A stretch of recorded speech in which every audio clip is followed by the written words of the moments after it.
Hi friends, Anandi మీకు నష్టం చేసినందుకు మా అమ్మ జ్యోతి దగ్గరికి వెళ్ళి డబ్బులు తెచ్చి మీకు ఇవ్వడానికి వెళ్ళింది అత్తయ్య గారు అని సునందకి జీవన అబద్ధం చెప్తుంది.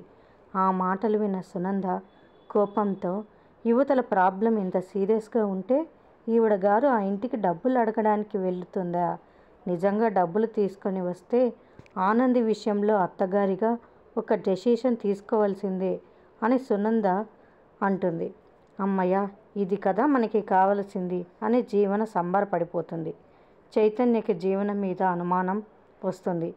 ఇది చచ్చింది నా చేతుల్లో అని గదిలోకి వెళ్తాడు చైతన్య.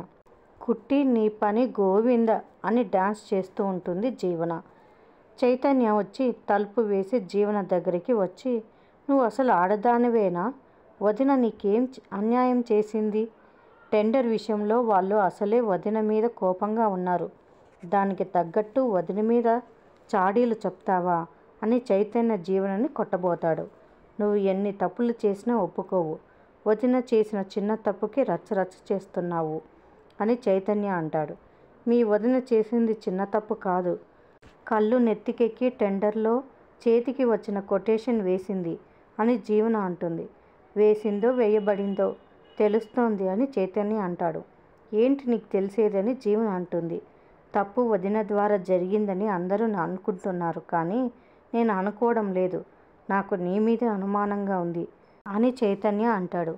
తెలిస్తే మూసుకొని కూర్చో అంటుంది జీవన. మూసుకుంటా, టెండర్ విషయంలో నీ హస్తం ఉందని తెలియాలి. అప్పుడు మూసుకుంటానో మూతి పగలగొడతానో తెలుస్తుంది నీకు. ఈ మాట గుర్తుపెట్టుకో అంటాడు చైతన్య. మరిన్ని అప్డేట్స్ కోసం ప్లీజ్ సబ్స్క్రైబ్ చేయండి. Thanks for watching.